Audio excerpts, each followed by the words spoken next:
Bienvenue à Coram Deo. Ta famille, ta maison, ton église.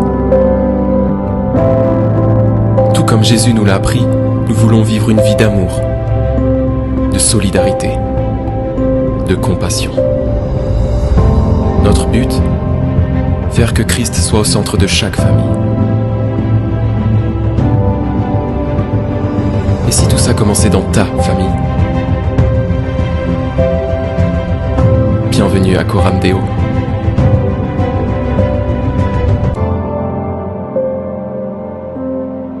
Il y a la répétition du mot chanter. Donc vous êtes prêts à chanter ce matin? Dis à ton voisin, tu vas m'entendre chanter. Et à l'autre voisin, tu peux lui dire, tu vas m'entendre louer l'Éternel.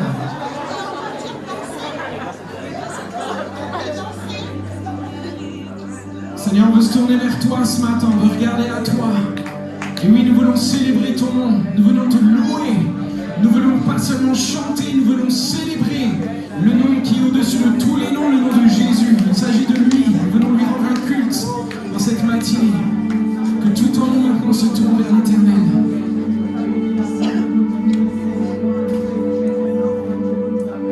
Tout en nous, on se tourne vers toi, notre Dieu.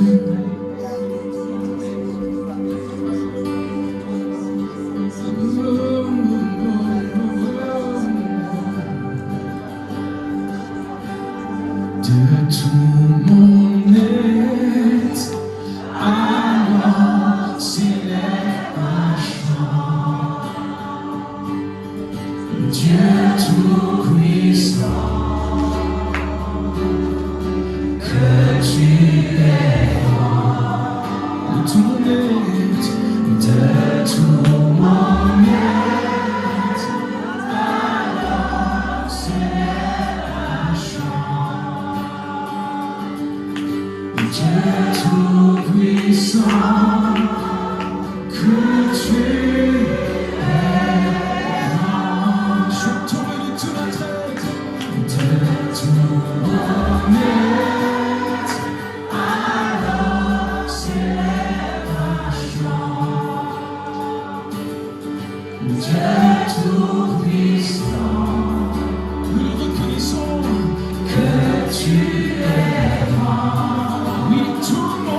chose soit comme un signe, nos louanges, un accueil, nous sommes là pour toi.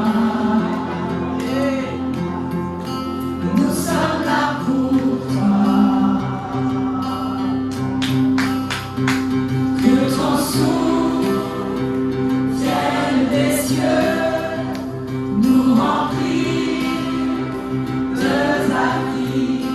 Nous sommes là pour toi, Jésus.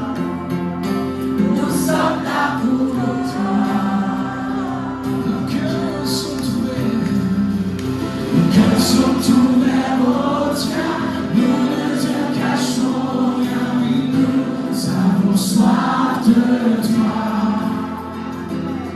Oui, car tu es le Dieu saint, tout autre Dieu est vain. Oh, que ton feu descende. Pour que nos cris soient comme un hymne. Que nos cris soient comme un hymne. Que ton nom retentisse. Oui, nous sommes là pour toi. Nous venons te rendre un culte.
Il est sur le bord de gloire.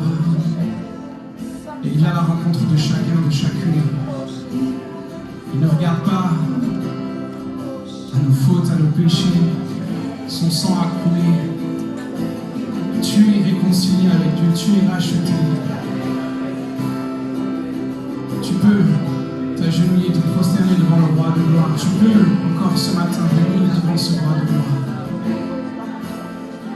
Que le feu du fondeur œuvre parmi nous en cet instant.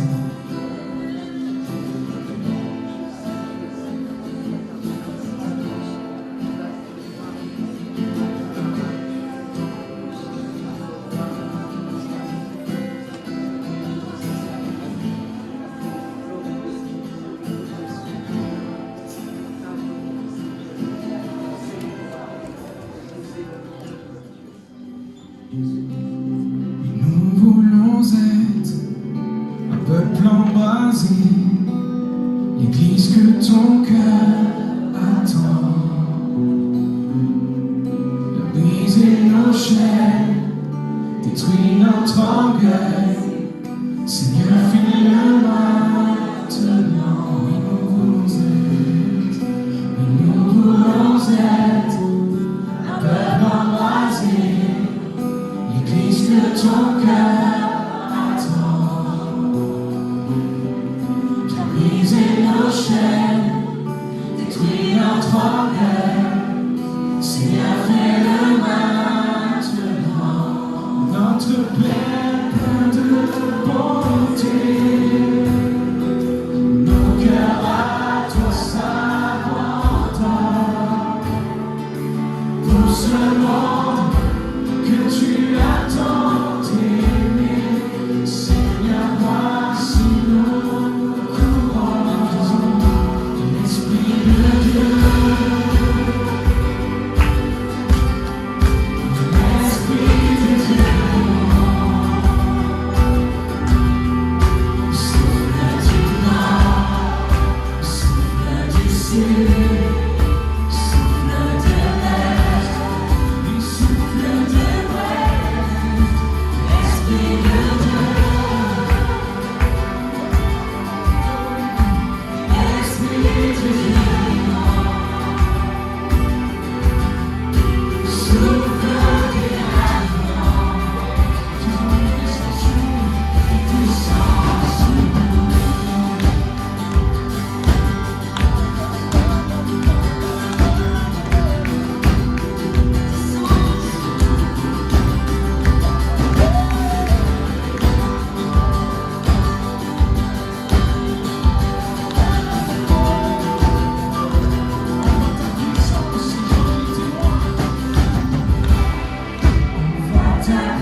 Esprit de Dieu,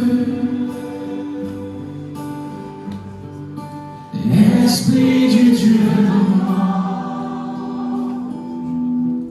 souffle du nord, souffle du sud, souffle de l'est, souffle de l'ouest, Esprit de Dieu. Esprit du Dieu vivant, souffle du pardon et descend sur nous.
Merci Seigneur pour ce merveilleux temps.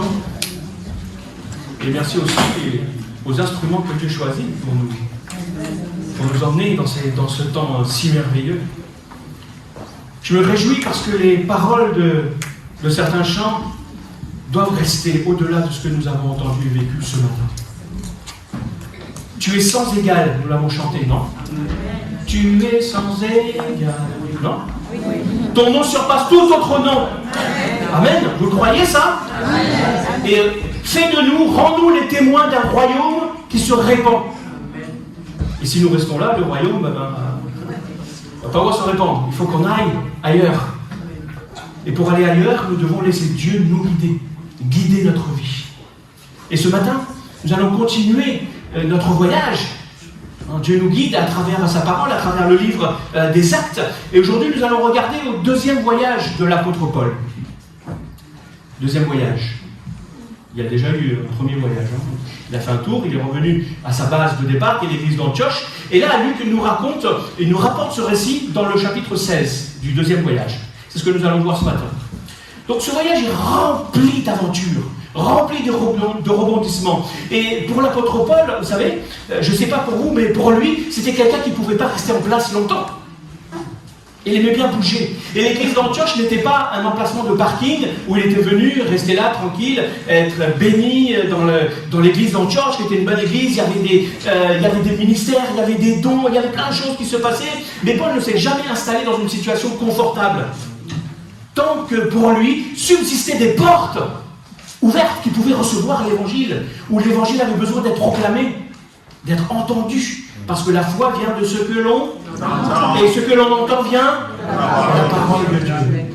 Donc plusieurs rebondissements et plusieurs éléments nouveaux vont caractériser ce deuxième voyage. Un peu comme ce commandant d'un navire, d'un grand navire, Un jour, il avait demandé l'autorisation d'emmener son fils avec lui pour que son fils puisse apprendre un peu ce que c'est que la mer, voir le large, voir un peu ce que son père fait sur le bateau. Vous connaissez cette histoire? C'est une histoire vraie. Et au bout de quelques jours, et voilà qu'une grosse tempête se lève, alors que le bateau est déjà en pleine mer. Bon, vous savez que c'était pas un bateau de... Sinon, vous ne savez pas. C'était pas un bateau de croisière. Un bateau de croisière, il tourne dans un itinéraire et il fait tout le temps le même circuit. Mais normalement, les navires, comme l'église, qui est une barque, que Dieu tient la barque, on a un itinéraire à parcourir. On part d'un point A pour arriver à un point B. Et quoi qu'il se passe en route, on doit arriver à ce point B. Et là, lui, il avait un itinéraire, et voilà qu'au bout de quelques jours, la tempête se lève. Le bateau commence à bouger dans tous les sens. Je ne sais pas si vous avez déjà vécu ça. Un bateau, moi j'ai déjà vécu. En traversant juste la Manche.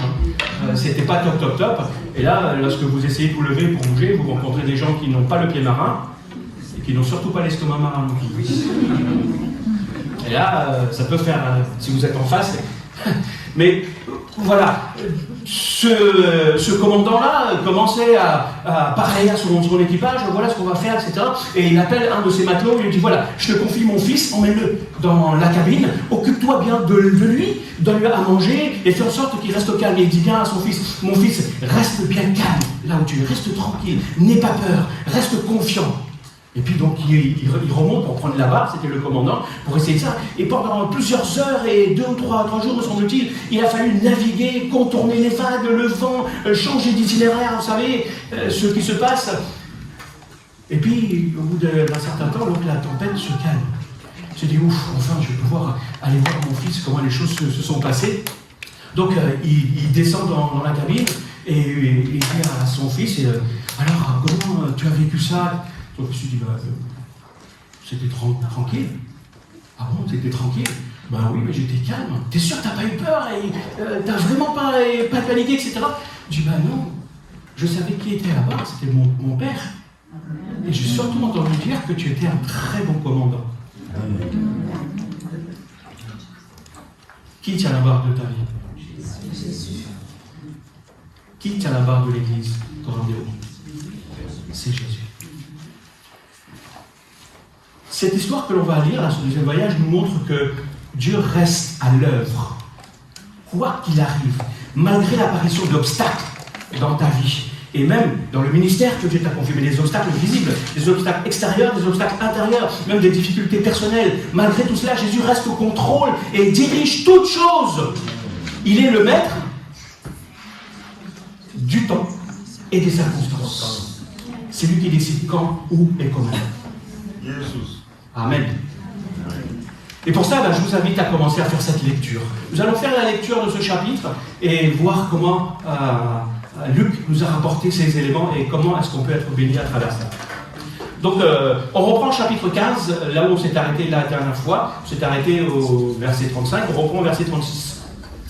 Après quelque temps, Paul dit à Barnabas, donc c'était son compagnon du voyage, du premier voyage missionnaire, donc partons refaire le tour de toutes les villes où nous avons annoncé la parole du Seigneur et rendons visite aux frères pour voir ce qu'ils deviennent. C'est un bon plan ça, hein? Mais Barnabas voulait emmener avec lui Jean, appelé aussi Marc, et Paul estimait qu'il ne convenait pas de prendre avec eux celui qui les avait abandonnés en Pamphylie et qui ne les avait pas accompagnés dans leur œuvre. Leur désaccord fut si profond qu'ils se séparèrent. Wow. Barnabas emmena Marc avec lui et s'embarqua pour Chypre. Paul, de son côté, choisit Silas et partit avec lui après avoir été confié par les frères à la grâce du Seigneur. Il parcourut la Syrie et la Cilicie en fortifiant les églises. Paul et Barnabas étaient des partenaires de mission, partenaires de voyage. Donc pendant ce premier voyage, en fait, c'était une équipe qui s'était formée pour aller annoncer l'évangile, un peu là où il n'y en avait pas.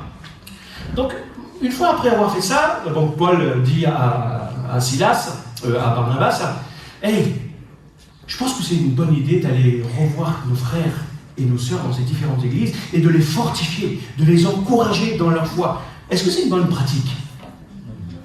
Ouais? Quand même. Oui, c'est une bonne pratique d'aller visiter les différentes églises qui ont été fondées lors de ce premier voyage missionnaire avec l'intention de les encourager, de les motiver. Mais pendant qu'ils étaient en train de préparer ce deuxième voyage, il va y avoir un conflit. Qui n'a jamais de conflit? Personne. Vous êtes des gens à problème? Non, tu vois ce que je veux dire. Tout le monde a déjà rencontré un conflit, n'est-ce pas? Mais voilà que Paul et Barnabas, en voulant faire l'œuvre du Seigneur, vont rencontrer un conflit. Et c'est quoi ce conflit? Ce conflit, c'était à propos de la façon de constituer l'équipe. C'est pas si évident que ça de constituer une équipe pour servir. Pas si évident que ça. Donc Paul et Barnabas ne partageaient pas le même avis concernant les membres qu'il fallait inclure dans cette équipe. Est-ce qu'il faut prendre Jean-Marc? Est-ce qu'il ne faut pas l'emmener? Quelles sont les raisons? Je ne vais pas rentrer dans le débat de savoir qui a raison, qui a tort. Ce n'est pas mon propos. Et d'ailleurs, la Bible ne nous le dit pas clairement. On pourrait discuter, mais la Bible ne nous le dit pas. Alors je ne discute pas parce que la Bible ne discute pas. Donc leur désaccord était si profond, si vif, que Paul et Barnabas se sont séparés.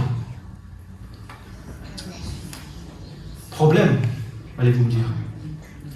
C'est un problème de travailler en équipe. C'est pas si évident que ça. Il y a des moments dans notre vie, aussi dans le service pour Dieu, où les choses ne vont pas comme on le voudrait, comme on l'aurait décidé. Et cela se produit des conflits. Et parfois même, on devient nous-mêmes source de conflits. Et ces conflits emmènent des fois les séparations. Mon premier point, ne laisse pas un conflit te détourner de la mission que le Seigneur a prévue pour toi. Non. Trop de chrétiens baissent les bras. Ça vous arrive, et ça m'est déjà arrivé aussi, bien sûr. À la première difficulté, parce que ça ne fonctionne pas comme on a prévu, comme on a décidé, comme on a planifié. Non, ça ne fonctionne pas. Les choses vont dans une autre direction. Les choses ne coïncident pas toujours avec ce que l'on a décidé. Pas toujours. Et si tu ne tiens pas compte de cette vérité, tu seras plus souvent frustré dans ta vie et dans le service du Seigneur que joyeux dans ce que tu fais. Tu risques même d'être la cause, comme je le disais tout à l'heure, la cause de conflits. Et que ce soit dans l'église, que ce soit dans ta famille, dans un travail, lorsqu'un responsable, par exemple, prend une décision ou dit quelque chose qui ne te plaît pas, comment est-ce que tu réagis? Comment est-ce que tu réagis? Je vous laisse, je n'ai pas de réponse à vous donner. Je vous pose simplement cette question. Parfois ça arrive, comme là, on quitte le groupe. On s'en va. Parce que certains ne veulent pas vraiment affronter le conflit. Donc tu peux aussi vivre, encore une fois, cette situation dans ton couple, hein, dans ta famille, dans ta maison, avec tes enfants, avec tes parents, dans ton travail, avec des amis. Tu peux avoir ce type de conflit. Mais ne laisse pas le conflit. Ne laisse pas. Ne laisse pas un péché non plus, ou un problème briser les relations qui te séparent de ce que Dieu a prévu pour toi. Et avec ceux avec qui Dieu a prévu que tu vas travailler. Donc cela peut dresser un obstacle, si tu agis de la sorte. Cela peut dresser un obstacle à ce que Dieu veut accomplir dans ta vie. Parce que dans chaque conflit que tu peux rencontrer, Dieu peut faire sortir quelque chose de bien plus grand que ce que tu peux penser. Au lieu de former une équipe pour aller en mission, c'est ce que Paul et Barnabas voulaient, combien d'équipes il y a eu finalement? Et 2 équipes. Le travail s'est vu multiplié par 2. Les bénédictions sont trouvées multipliées par 2. Chacun a pris leur direction, soit, mais sur leur chemin, ils ont tous béni ceux qu'ils rencontraient. Donc Barnabas va prendre Jean-Marc et Paul va prendre Silas. Donc Dieu est passé par-dessus ce conflit pour multiplier par 2 les possibilités d'action. Et ça, c'est merveilleux à travers ce conflit. Je ne dis pas qu'il faut multiplier les conflits, qu'il faut chercher les conflits, qu'il faut être cause de conflit. Non, ce n'est pas ce que je suis en train de dire. Je suis en train de dire que lorsque les conflits arrivent, Dieu peut passer par-dessus. Il faut remettre les choses entre ses mains et gérer le conflit de façon à ce que ce conflit ne devienne pas un obstacle, mais une source de bénédiction que Dieu va utiliser. Et donc Barnabas, lui, il va donner une nouvelle possibilité à Jean-Marc, que Paul ne voulait pas. Et Paul, lui, il va prendre Silas, quelqu'un d'autre, pour le former. Quelqu'un d'autre va être formé, en plus. Vous voyez comment Dieu accomplit son plan. Et malgré nos imperfections, malgré tout cela, nos manquements, nos dérives, notre résistance, qui prennent souvent le dessus dans ce que l'on veut faire, eh ben, le plan de Dieu, lui, il ne change pas. Ce que Dieu avait décidé, il l'accomplit. Ce que Dieu a décidé pour toi, il va l'accomplir. Même s'il te fait passer par des chemins comme ça. Donc cette histoire nous apprend quoi? Là, ce passage nous apprend aussi que nous ne devons pas idéaliser l'Église, ni les personnes que Dieu établisse dans l'Église, en pensant qu'ils ne seront jamais les sources de problèmes, en pensant que jamais vous ne serez déçus, jamais frustrés, que tout ira bien, comme sur des roulettes. L'Église n'a pas été fondée sur des tapis rouges. Ça ne fonctionne pas de cette façon. Nous sommes des êtres humains avec nos imperfections, et Dieu compose avec tout ça. Donc l'Église est composée d'hommes et de femmes imparfaits. Mais le Saint-Esprit œuvre à travers nos conflits dans un seul but. C'est quoi le but du Saint-Esprit? Il n'en a pas d'autre. C'est glorifier Dieu, glorifier le nom de Jésus. Voilà son objectif. Même à travers nos chicaneries parfois. Chicaneries. Bon, on continue la lecture. Donc on passe au chapitre 16. Paul se rendit ensuite à Derbe, puis à Lystre. Il y trouva un disciple nommé Timothée. Sa mère était une croyante d'origine juive et son père était grec. Les frères de Lystre et d'Iconium, donc deux villes, donc deux églises différentes, disaient beaucoup de bien de lui, de Timothée. Paul désirait donc le prendre avec lui. Il l'emmena donc et le fit circoncire par égard pour les Juifs qui habitaient dans ces régions et qui savaient tous que son père était grec. Dans toutes les villes où il passait, il communiquait aux frères les décisions prises par les apôtres et les responsables de l'église de Jérusalem en leur demandant de s'y conformer. Vous vous rappelez ce qui s'était passé dans Acte 15, la décision qui avait été prise.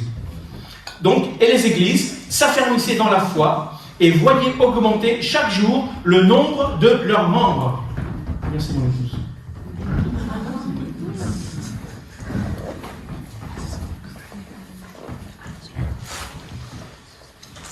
L'équipe de Paul va s'étoffer.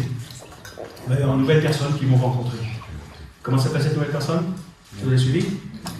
Timothée. Lorsqu'on parle de Timothée, en fait, on parle d'un jeune chrétien, mais d'un jeune chrétien zélé. Un jeune chrétien, il n'avait pas 20 ans. Un petit peu plus. Mais c'était quelqu'un de zélé dans sa foi et d'engagé. D'ailleurs, il y a deux églises, deux communautés, Iconium et Lystre, qui rendent témoignage de ce qu'il fait. Sa mère était juive, une juive croyante. Et son père était grec, non croyant. Comment on sait que son père n'était pas croyant? Comment? Justement, parce que c'est pas écrit. On dit que sa mère était croyante. Et elle était juive, croyante. On dit que son père était grec, point. Si son père était croyant, on aurait dit que ses parents sont croyants, ou son père aussi. Donc son père n'était pas croyant. Parce que c'est pas écrit, justement. Est-ce que tu t'es déjà trouvé dans une situation où, peut-être comme Timothée, peut-être tous les membres de ta famille ne sont pas croyants. Peut-être même tu es peut-être le seul chrétien dans ta famille. Est-ce qu'il y en a qui sont dans ce cas ici?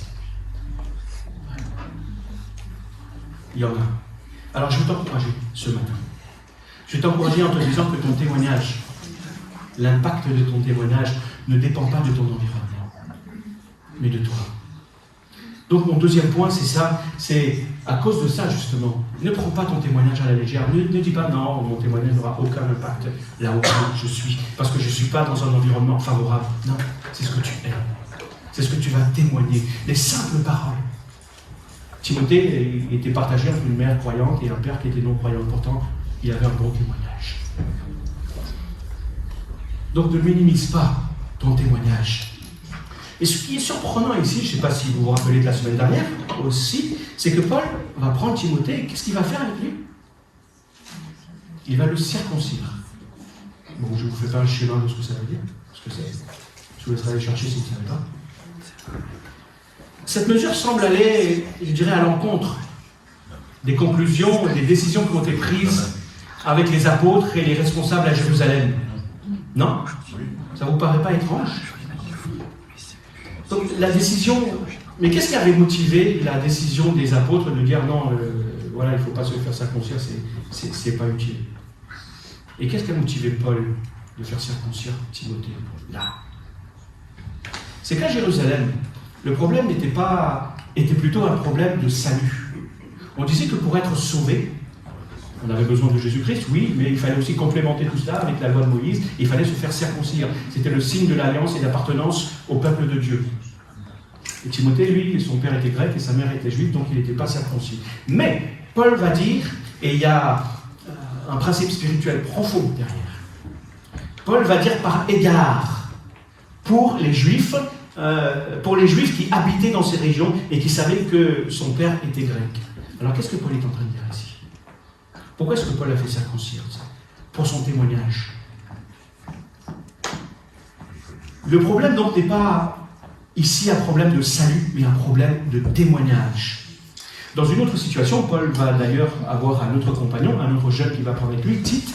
D'ailleurs, il ne le fera pas circoncire parce que la cause de l'évangile était en question. La question concernait l'évangile, le salut par la foi. Donc Paul va faire circoncire à Timothée dans le but qu'il ne soit pas une pierre d'achoppement pour les autres. Qu'il ne soit pas une occasion de chute dans le service pour les autres, en servant Dieu, et qui n'entache pas le témoignage de Jésus-Christ. Donc si tu es dans ta marche chrétienne un peu plus avancée, si tu es davantage mature dans la foi, en fait ce texte nous dit que tu ne peux pas te comporter comme tu aurais voulu, comme tu veux. Tu dois faire très attention. Tu ne peux pas te comporter comme tout le monde. Tu dois être un exemple pour les plus jeunes, pour les plus faibles. Si quelque chose peut choquer un plus faible dans ton comportement, dans ce que tu es, dans ta pratique, le principe c'est quoi? Le principe c'est de t'abstenir de cette chose. Devant ce frère ou cette sœur, dans la foi, afin de ne pas être une occasion de chute pour lui. Je me rappelle, qu'en voyant Marie-Catherine là, on était à l'église à Pontoise quand on était jeunes. Donc, dans le groupe de jeunes, les garçons et les filles, on se faisait la bise. Mais il y avait quelques anciens qui étaient là, qui voyaient pas ça comme un bon témoignage.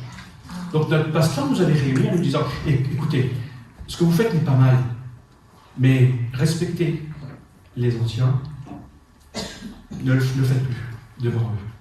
Ce qu'on faisait n'était pas mal. Mais en tout cas, par respect pour le témoignage de ces jeunes, et je trouvais ça tellement profond que ça m'est resté encore aujourd'hui dans mon témoignage. Faire attention au regard des autres dans ton témoignage. Et comment est-ce qu'on peut être une occasion de chute? Ça peut être ta tenue vestimentaire, tout simplement. Faites attention.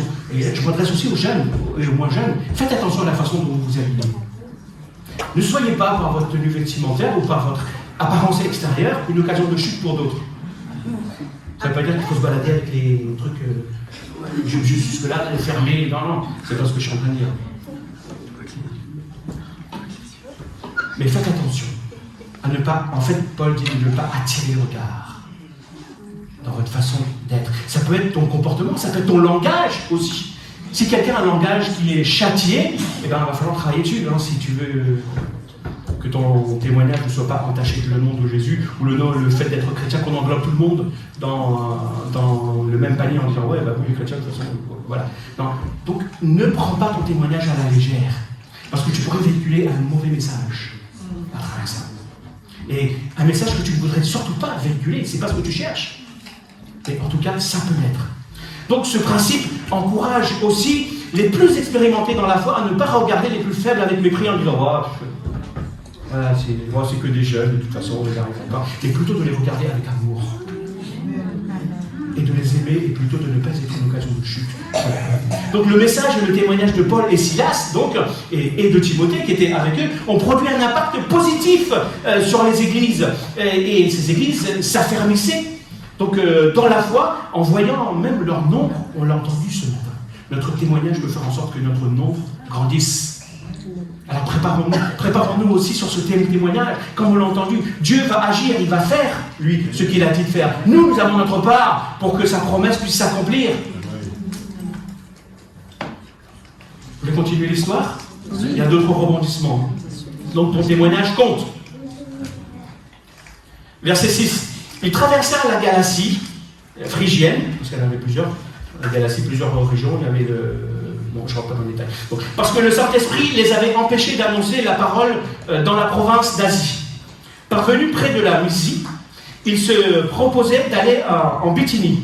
Mais là encore, l'Esprit de Jésus s'opposa à leur projet. Il y a un truc que je ne capte pas, vous allez peut-être m'expliquer ça. Ils traversèrent donc la Mysie et descendirent au port de Troas. Là, Paul eut une vision au cours de la nuit. Un Macédonien se tenait devant lui et le suppliait « Viens en Macédoine et secours-nous » À la suite de cette vision, nous avons aussitôt cherché à nous rendre en Macédoine. Car nous avions la certitude que Dieu lui-même nous appelait à y annoncer l'évangile. Est-ce qu'à partir de ce verset 10, vous avez remarqué quelque chose par rapport à la façon de raconter les histoires avant? À partir de ce verset 10, on entend le narrateur dire, celui qui raconte, dire « nous ». À partir de ce moment-là, Luc va se joindre à l'équipe de Paul pour l'accompagner durant les voyages. Avant, il disait « il ». Donc, il décrivait l'histoire. Là, maintenant, il est inclus dedans. Il décrit l'histoire en s'impliquant dedans parce qu'il en fait partie. Donc, nous. Et après, lorsqu'il va rester à un certain endroit, donc il va continuer à raconter l'histoire en disant « il ». Et lorsqu'ils vont se rencontrer, il va redire « nous ». À chaque fois qu'il va dire « nous » dans l'histoire, c'est parce qu'il fait partie de l'équipe. Voilà. Mais lorsqu'on prend le temps de lire ce passage, on peut être choqué, comme je vous disais, par ce qui est rapporté. Le Saint-Esprit les avait empêchés d'annoncer la parole de Dieu. Et à 2 reprises. On peut se poser cette question, Seigneur, j'essaye de faire quelque chose qui est selon ta volonté, annoncer l'évangile, annoncer la parole de Dieu, mais voilà qu'il y a des obstacles. Ah, je suis sûr que ça ne vient pas de toi. Ça ne pouvait pas venir du Seigneur. Est-ce que vous imaginez que le Seigneur veut vous empêcher d'aller annoncer l'évangile quelque part? Ça ne nous viendra pas à l'esprit. Ouais, vous avez raisonné ici.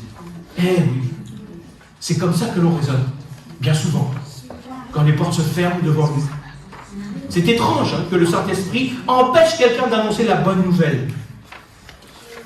Et l'évangile, en s'opposant à ce projet. Pourtant, Paul dira plus tard à Timothée, proclame la parole, insiste, que l'occasion soit favorable ou non. Paul. Tu vas nous faire le coup de ce proverbe qui dit « Réponds à l'insensé selon sa folie, pour pas qu'il ne se prenne pour quelqu'un de sage ». Et la phrase suivante, c'est « Ne réponds pas à l'insensé selon sa folie, pour pas qu'il ne t'assimile à lui, que tu ne sois pas lui ». Mais c'est quoi ce truc là? Il faut être sensible à la voix de Dieu. Dieu ne fait pas toujours pareil, il ne fait pas toujours de la même façon. Lorsqu'il agit d'une certaine façon dans notre vie, on s'attend peut-être en se disant « Ah, ben ça y est, maintenant j'ai compris quelque chose, Dieu va agir de la même façon à la fois d'après. » Pas forcément. Pas forcément. Donc, nous ne savons pas comment Dieu a empêché Paul, le texte ne nous dit pas, d'aller dans la province d'Asie, mais nous pouvons imaginer que Paul a dû se poser cette question, il a dû raisonner en disant « Attends, il va falloir que je prenne le temps pour réfléchir. » Peut-être qu'il a été déçu même. Peut-être qu'il a été découragé. Pourtant, tout semblait les encourager sur ce voyage-là que Paul avait entrepris lors de ce second voyage. Et voilà maintenant que les portes se ferment. Mais les portes pour annoncer l'évangile se ferment. Ça a dû être surprenant. Ça a dû être surprenant. Mais je pense que c'est réconfortant. En tout cas pour moi, je le vis comme ça. C'est comme ça que je reçois ce message de ce passage. C'est réconfortant de savoir que même les apôtres, les gens qui ont reçu un ministère particulier, ils ne connaissent pas toujours de façon précise et clairement d'avance la volonté de Dieu et comment cela va s'accomplir dans leur propre ministère. Et moi, ça me rassure des fois quand je dis « Oh là là, je ne sais pas du tout. » Paul aussi. Là, il ne comprend plus.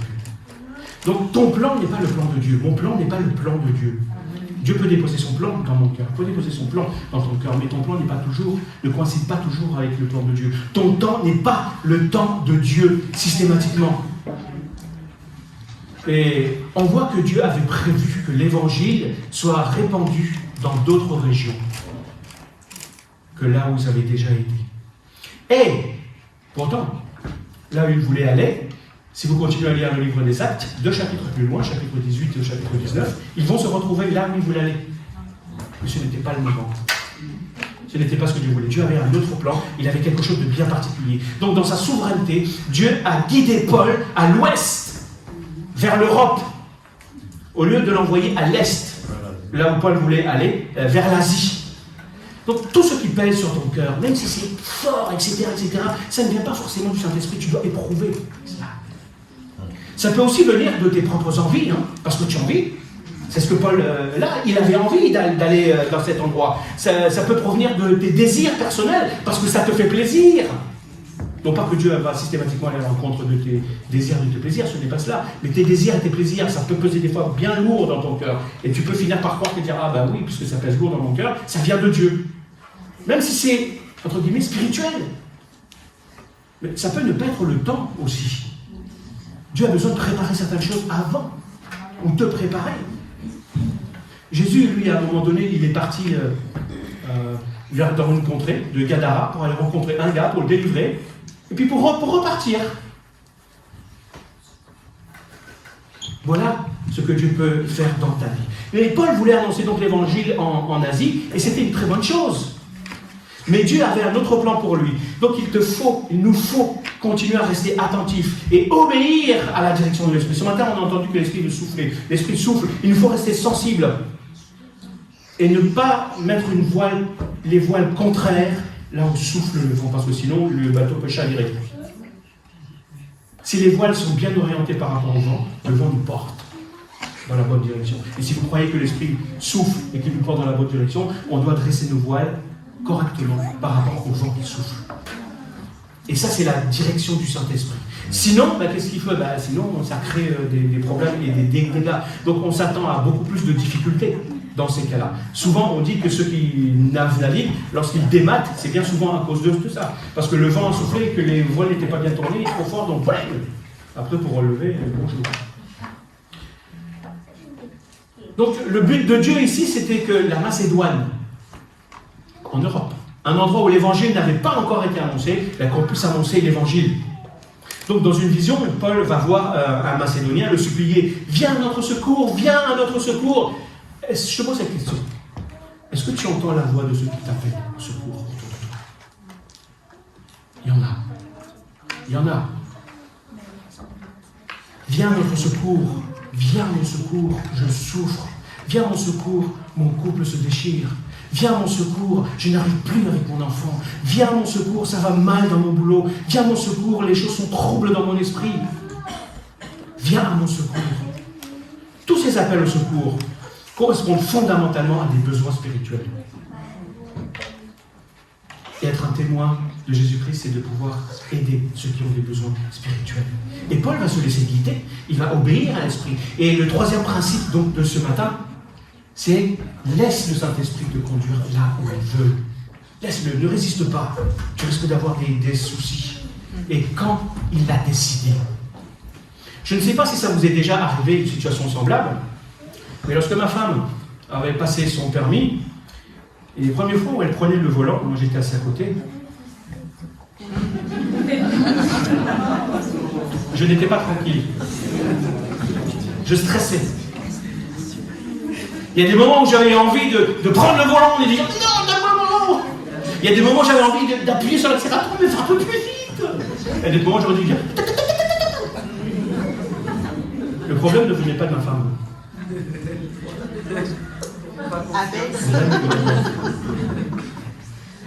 Ma femme le conduit bien. Pourquoi je vous raconte ça ? Quels sont ceux qui ont remis leur vie entre les mains du Seigneur ? Ça veut dire que le Seigneur tient le volant de ta vie. Amen. Eh bien, on réagit bien souvent de la même façon. Et je viens de vous raconter avec le Saint-Esprit. C'est lui qui tient le volant de notre vie, non ? bien, quand il veut conduire, il veut nous emmener dans une certaine direction. Ça ne nous plaît pas, toujours. Oh, l'itinéraire, il va être plus long. Oh non, c'est pas ça que j'avais décidé. Oh, il faudrait aller un peu plus vite. Ah ben non, tu vas pas assez vite. Tu sais pas ce que tu fais, quoi. Quelque part. Et nous, on stresse. On stresse et on a peur. On se dit, qu'est-ce qui va se passer? Sa conduite ne nous convient pas. On n'arrive pas à rester calme. On a besoin d'apprendre, ça s'apprend, à laisser le Saint-Esprit conduire notre vie. Maintenant, je pourrais presque même, je dirais même si c'est mon épouse qui conduit, lui faire un petit peu l'œil. On regarde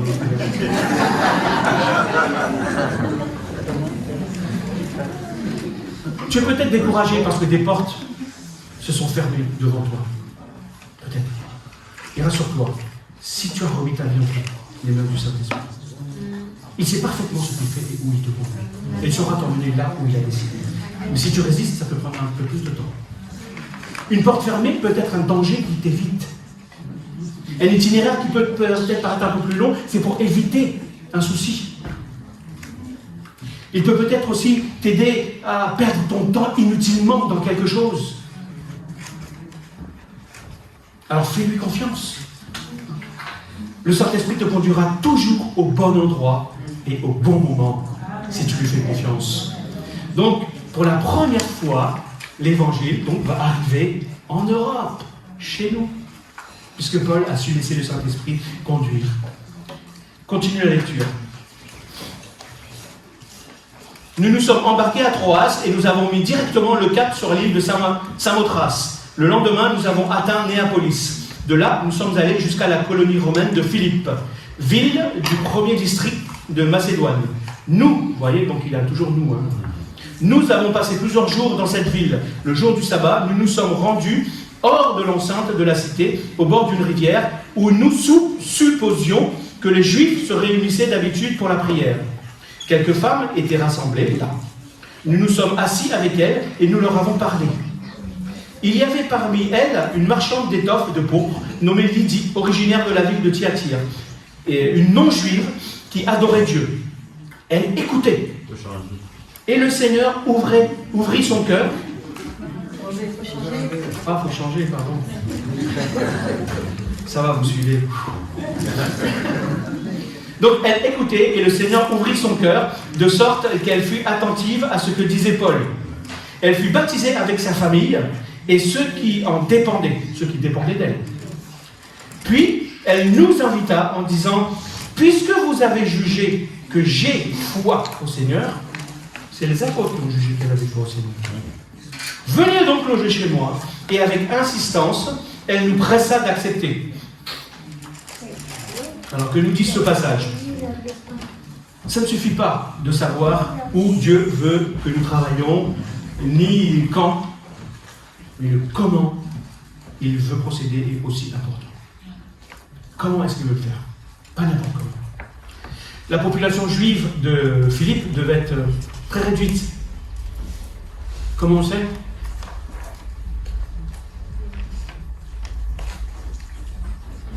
Parce qu'il y a une bonne synagogue. Vous savez combien de personnes il faut pour monter une synagogue? Combien? 10. C'est ce que les Juifs appellent une minyan. Il faut qu'il y ait 10 hommes pour pouvoir monter une synagogue. À partir du moment où il y a 10 Juifs qui se réunissent dans un endroit, on monte une synagogue. Et là, il ne devait pas y avoir. Parce qu'ils ont cherché, et eux, ils n'ont pas trouvé. Donc ils ont été sur un endroit de prière. Et là, il y avait simplement des femmes qui étaient là, pas des hommes.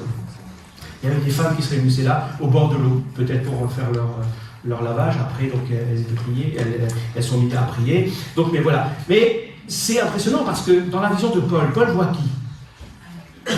Un Macédonien, un homme. Il aurait pu dire, ah ben non, il y a un groupe de femmes là, c'est pas ça que j'ai vu dans ma vision, il faut que je trouve un gars. Paul est toujours sensible à la voix de l'Esprit. Il se laisse conduire. Dans sa vision, il a vu un homme, mais voilà qu'il commence à annoncer l'évangile à un groupe de femmes. Eh oui. À la résurrection aussi, c'est les femmes qui ont venu. Les femmes ont beaucoup d'importance. Et là, d'après le texte, il est dit que nous leur avons parlé. Et le terme grec qui est utilisé, c'est un terme qui veut dire discuter, non pas prêcher. C'est différent. Ils ont discuté. Paul ne leur a pas prêché un sermon, etc. Voilà l'évangile, etc. Non, ils ont discuté. Donc il y a eu un échange avec ces femmes. Et l'une d'entre elles, Lydie, une femme d'affaires, il y en avait déjà à l'époque, les femmes d'affaires, elle était aisée, donc elle venait de la ville de Thyatire, qui était la capitale de la couleur pourpre, des étoffes. Donc elle s'était expatriée un petit peu, elle avait monté son affaire qui fonctionnait bien. Et donc elle a discuté, elle a écouté ce que Paul disait. Et après avoir écouté, elle a accepté Jésus, elle a été sauvée, elle s'est fait baptiser. Elle sera la première convertie d'Europe. Au bord de l'eau, pas dans une église. Impressionnant, hein? Regardons la vie de Lydie. On pourrait l'envier et conclure, cette femme a tout ce dont elle a besoin. Elle a de quoi vivre, elle est riche, elle a une certaine forme de croyance même, puisqu'elle adorait Dieu. On aurait pu dire, elle n'a pas besoin de Jésus, on n'a pas besoin qu'on lui annonce l'évangile. Elle croit. Donc mon point est le suivant. Peu importe le statut ou l'apparence des gens que tu rencontres, ce n'est pas à toi de décider qui a besoin de Jésus. Ce n'est pas à nous à faire des sélections. Mais il faut reconnaître que bien souvent on le fait quand même. On est assez sélectif, n'est-ce pas? Nous choisissons les personnes à qui nous partageons l'évangile. Bien souvent nous sommes plutôt portés, parce que l'évangile nous le montre, vers des personnes qui souffrent. Tu dis, cette personne elle a besoin de Dieu. Les personnes qui ont faim, cette personne a besoin qu'on apporte à manger. Je ne dis pas qu'il ne faut pas le faire. Cette personne est dans le besoin, il faut l'aider. On va plutôt vers ces personnes ont des difficultés, etc., etc. Il y a des personnes qui vont bien.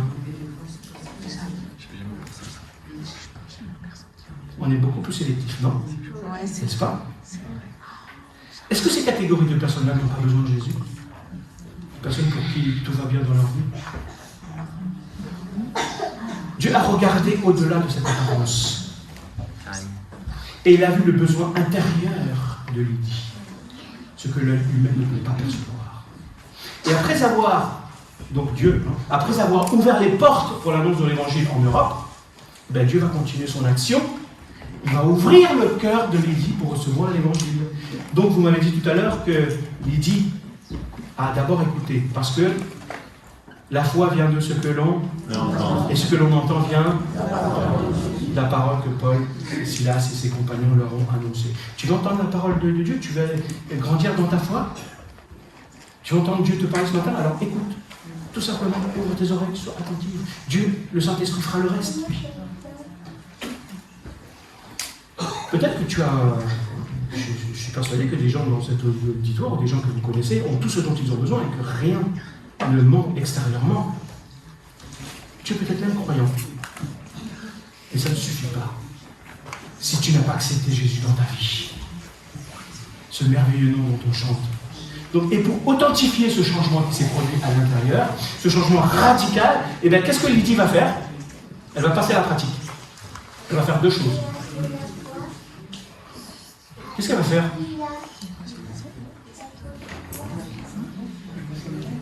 Des choses qui n'ont pas changé depuis que Pierre prêche à la Pentecôte. Pierre prêche, les gens disent qu'est-ce qu'il faut faire pour être sauvé? Et Pierre leur dit quoi? Voilà ce qu'elle a fait. C'est ce que le texte nous dit, non? Alors si tu crois que tu n'es pas encore baptisé, alors tu sais ce qu'il te reste à faire. Viens nous voir. Ensuite, elle a exercé l'hospitalité en accueillant ses missionnaires chez elle. Et elle a dit, si vous avez jugé que j'ai la foi, venez chez moi. Et là, j'en profite pour rappeler encore une fois que c'est la mission de l'Église de reconnaître ceux qui sont nés de nouveau. Comme une ambassade. La semaine dernière aussi, je l'avais dit. L'Église, c'est une ambassade qui reconnaît ceux qui sont du royaume de Dieu. Pas ceux qui font les citoyens du royaume de Dieu, et qui simplement déclarent, oui, c'est un citoyen authentique. C'est le rôle de l'Église. C'est quelqu'un qui s'autoproclame, il y a un souci. Donc si tu es chrétien, partage la bonne nouvelle de l'Évangile autour de toi. Fais comme l'Ecclésiaste nous dit, répands ton pain à la surface de l'eau, parce que tu ne sais pas ce qui peut produire ou ce qui ne produira pas. Répands ton témoignage autour de toi. Parce qu'il y a plein de Lydie aussi autour de toi, autour de nous. Dieu attend simplement que quelqu'un ouvre la bouche. Vous voyez, Paul a parlé. Il a commencé à parler. Lydie a commencé à ouvrir ses oreilles. Ensuite, Dieu est intervenu. Vous avez vu l'ordre? Alors vous voulez que les gens viennent à Christ? Alors parlez-leur. En leur parlant, Dieu ouvrira leur cœur pour recevoir votre parole, pour recevoir l'évangile que vous semez. Et le Saint-Esprit transformera les choses de l'intérieur. Donc, le Saint-Esprit, lui, il fera le reste si nous avons à ouvrir notre bouche et à parler. Pas raconter n'importe quoi, attention. Donc, la conversion de Lydie s'est produite au bord d'une rivière, encore une fois, pas dans l'église. Ça veut dire quoi? Ça veut dire que c'est la responsabilité de tout le monde, ici, d'être un témoin de l'évangile au dehors et de partager la bonne nouvelle au dehors avec ceux que vous rencontrez. N'attendez pas d'être au bord de l'eau seulement. C'est pour vous dire que ce n'est pas exclusivement dans l'église où c'est le rôle des responsables ou du pasteur que de parler aux gens pour les emmener à la conversion. Non, c'est le rôle de tous ceux qui se réclament d'être un disciple de Jésus-Christ, d'accomplir cette tâche. On continue. Un jour, que nous nous rendions au lieu de prière, une esclave vint à notre rencontre. Elle avait en elle un esprit de divination, et ses prédictions procuraient de grands revenus à ses maîtres. Et elle se mit à nous suivre, Paul et nous, donc en criant à tue-tête. Ces hommes-là sont des serviteurs du Dieu très haut. Ils viennent vous annoncer comment être sauvés. Elle fit cela plusieurs jours de suite. Cela veut dire que pendant plusieurs jours, ils ont été sur le lieu de prière. Vous voyez ce que je veux dire? Non? Est-ce que vous êtes fidèles? À chaque fois qu'il y a une réunion dans l'église, je ne parle pas des empêchements. Chaque fois qu'il y a des réunions de prière.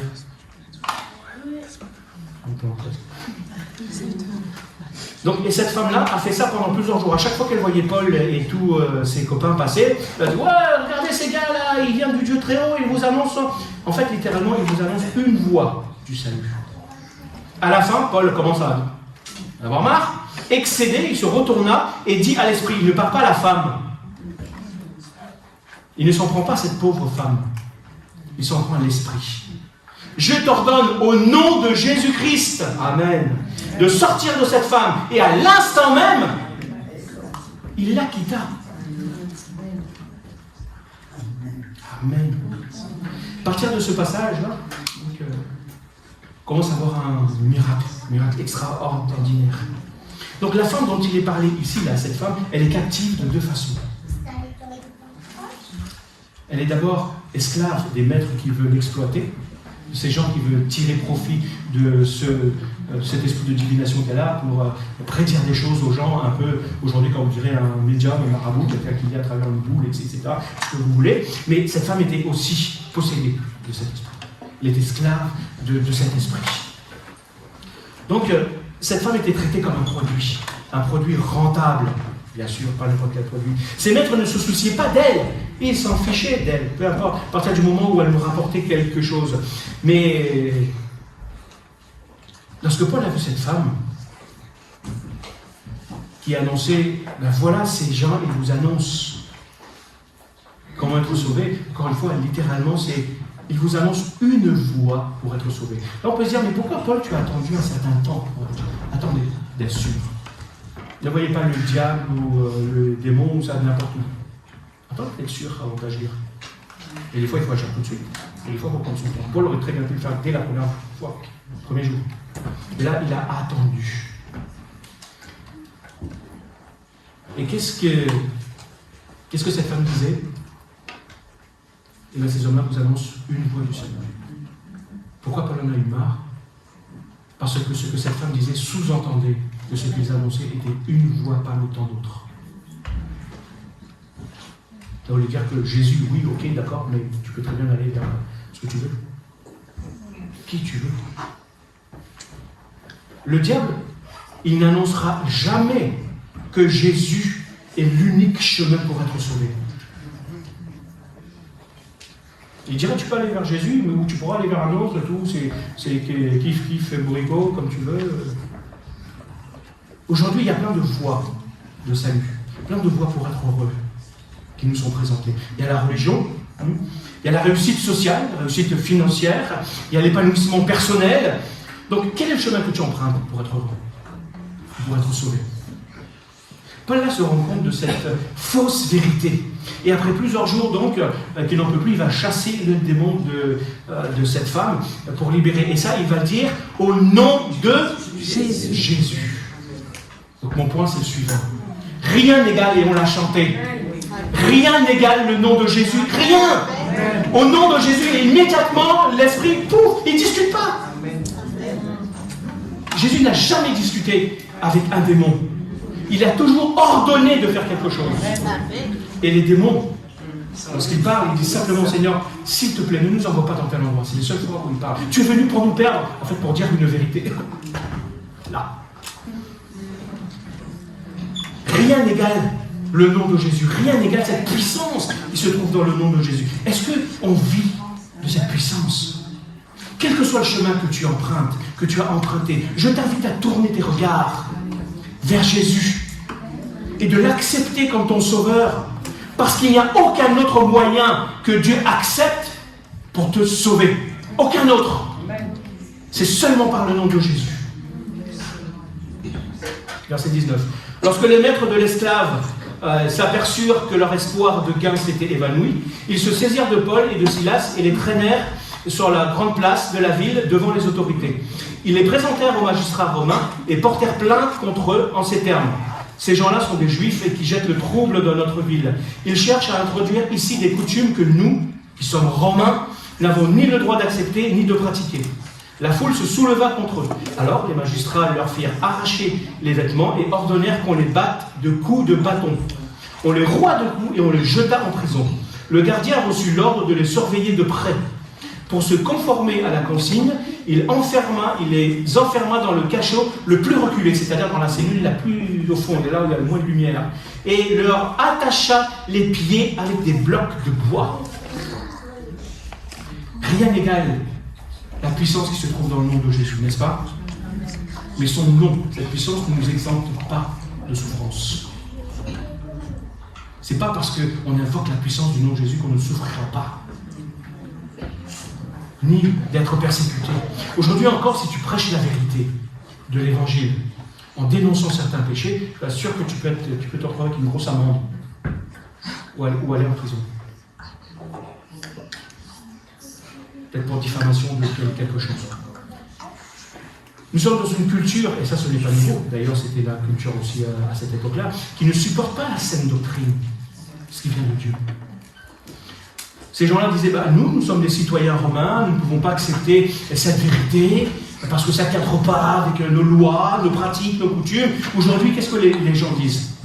Ce que l'on entend, ça ne cadre pas avec la loi que je me suis faite moi-même, donc autonome, c'est-à-dire celui qui se fait sa propre loi, celui qui est son maître, moi je suis mon propre maître, c'est moi qui décide ce qui est bon, ce qui n'est pas bon pour moi, ce n'est pas l'évangile qui doit me dire ce que je dois faire.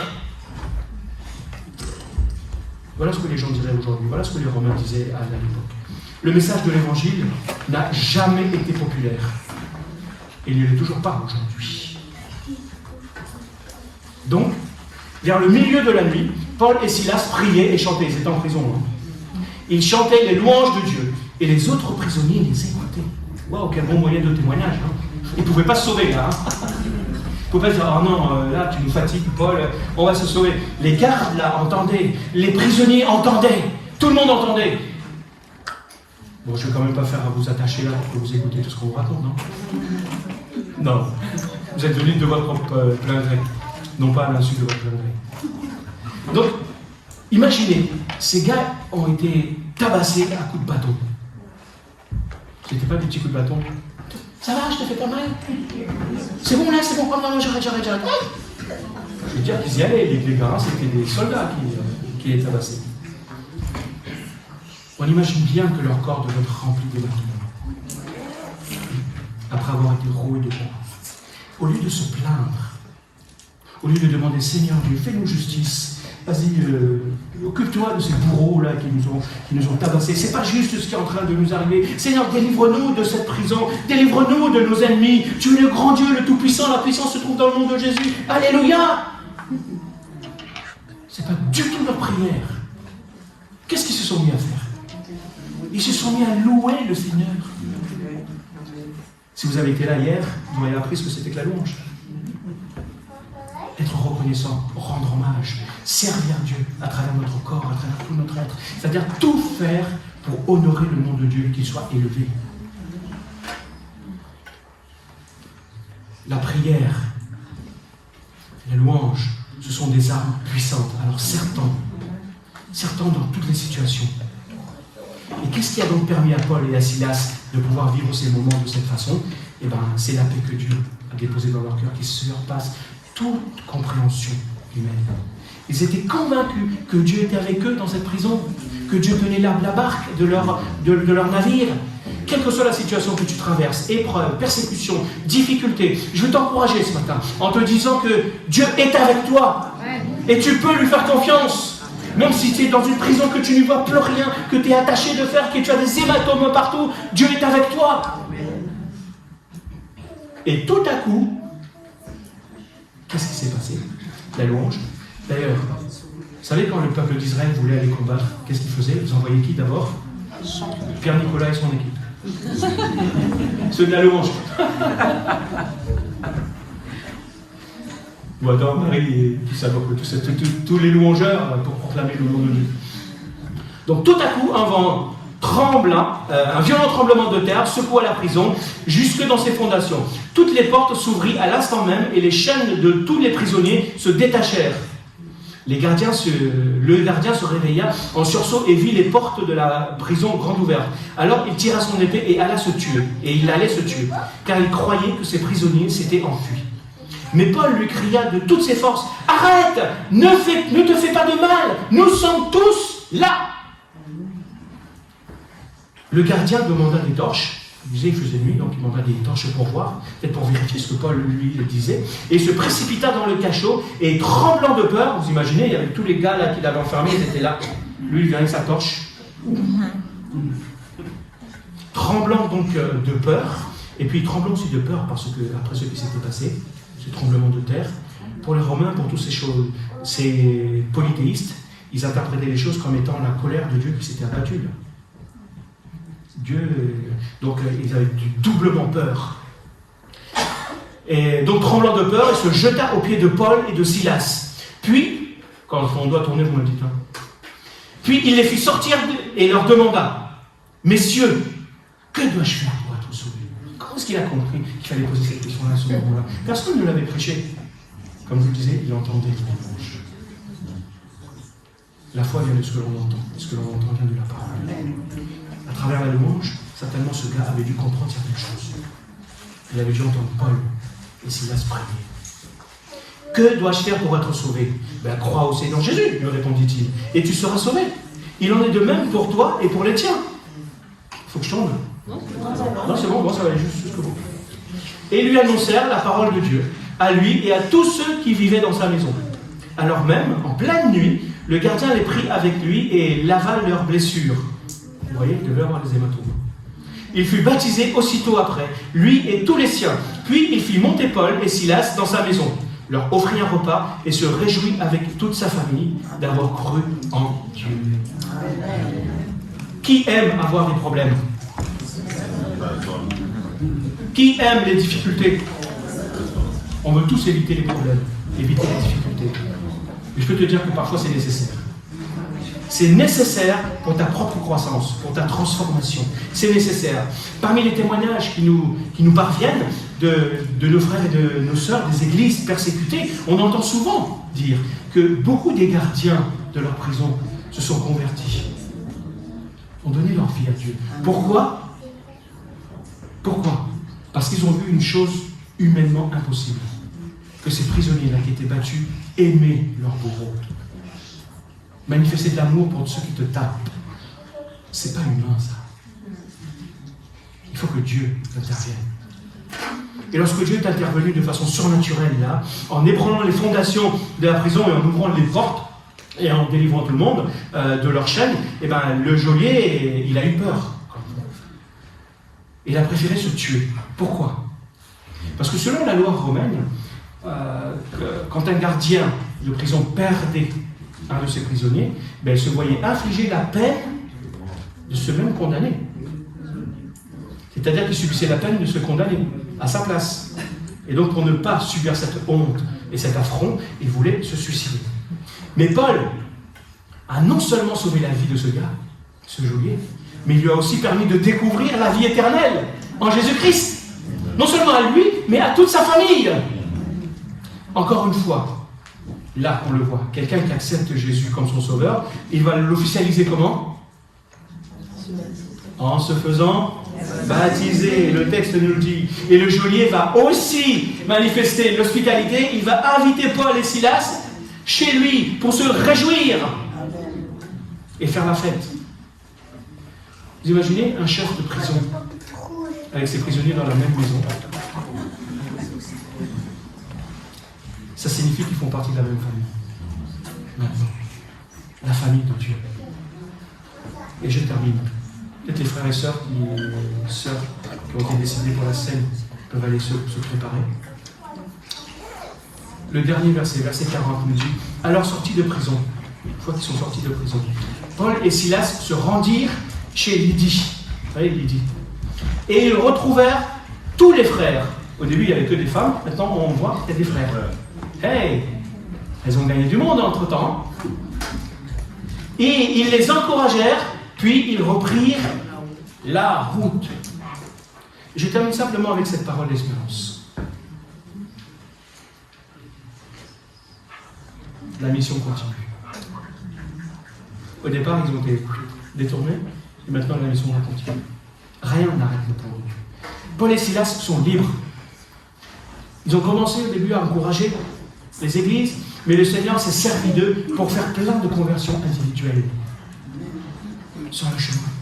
Et à travers des circonstances que eux-mêmes n'avaient pas prévues. Donc leur témoignage a eu un impact dans la vie de plusieurs personnes, et même dans des familles entières. Lorsqu'ils sont arrivés à Philippe, il n'y avait pas de chrétiens. Il n'y avait pas de synagogue, il n'y avait pas de croyants, rien. Mais maintenant, il y a une communauté, il y a des frères et sœurs qui vont pouvoir continuer. Une fois que Paul et Silas et son équipe vont partir, eux, ils vont continuer à proclamer l'évangile. Qui a reçu l'évangile? C'est quoi ta mission? C'est de continuer à proclamer l'évangile. Paul et Silas peuvent maintenant continuer leur route. Donc ce chapitre nous montre quoi? Que l'œuvre du Seigneur progresse à travers les difficultés et les défis. Parce que Jésus reste maître du temps et des circonstances. Parfois les ouvriers se heurtent, oui, les uns et les autres, et parfois même des problèmes surviennent à l'extérieur ou à l'intérieur. Et on constate aussi que les gens ne viennent pas à Jésus de la même façon. Lydie, ce geôlier, ils ne sont pas venus à Jésus de la même façon. C'est autant d'individus différents, avec des expériences différentes. Mais tous ont été transformés par la puissance de ce Jésus, le seul. La puissance du nom de Jésus et par la grâce de Dieu.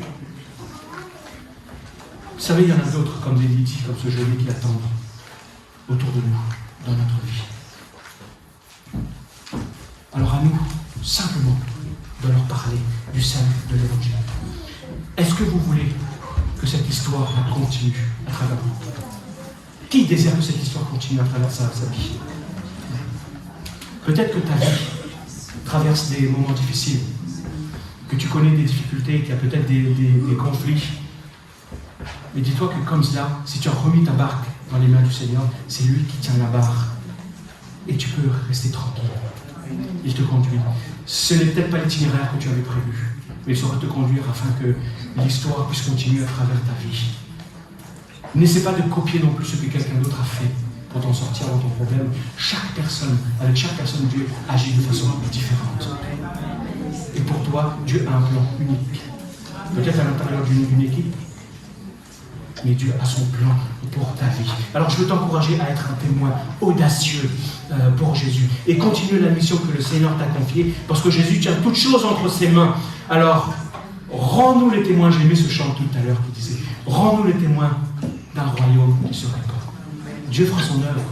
Il veut le faire avec nous. Et si toi tu ne veux pas, Dieu choisira d'autres pour le faire. Mais autant que tu puisses t'embarquer dans cette aventure et laisser Dieu conduire ta vie. Je vous invite à prier quelques instants.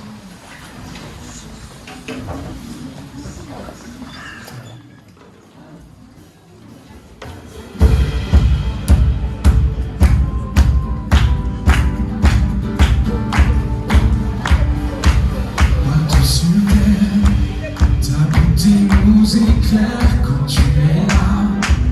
La nuit devient lumière. Tu es le fleuve qui jaillit du désert et le chemin au milieu de la mer.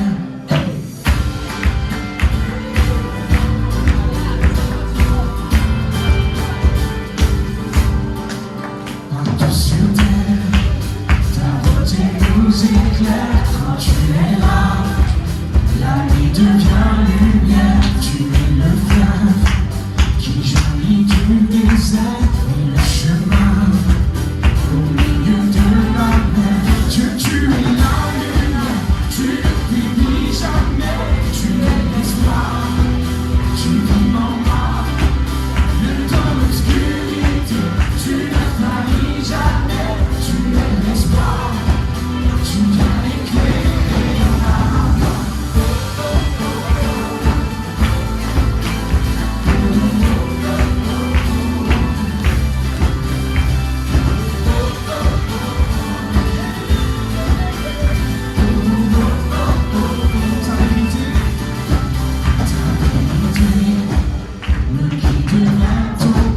Je veux marcher vers toi malgré mes peurs, être avec toi. Rien n'a plus de valeur, jour après jour. Je suis dans ta soif, que tu es la lumière, tu ne m'oublies jamais, tu es l'espoir, tu vis en moi. Et dans l'obscurité, tu ne faillis jamais, tu es l'espoir. Tu viens éclairer ma voie.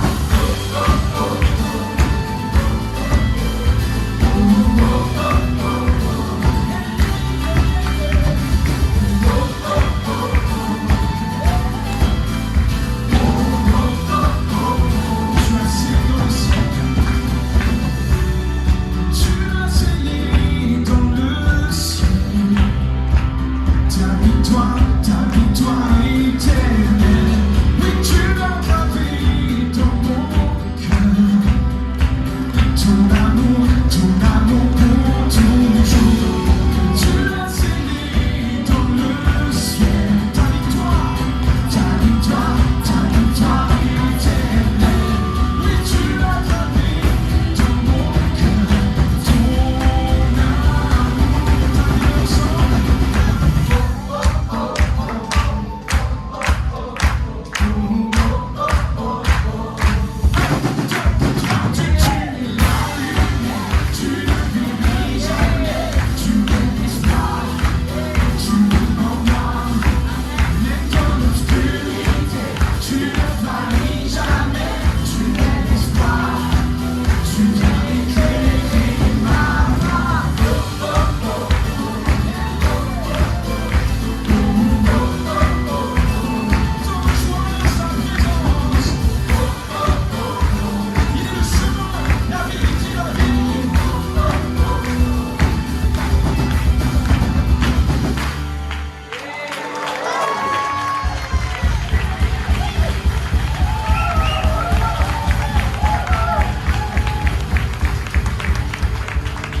Thank you.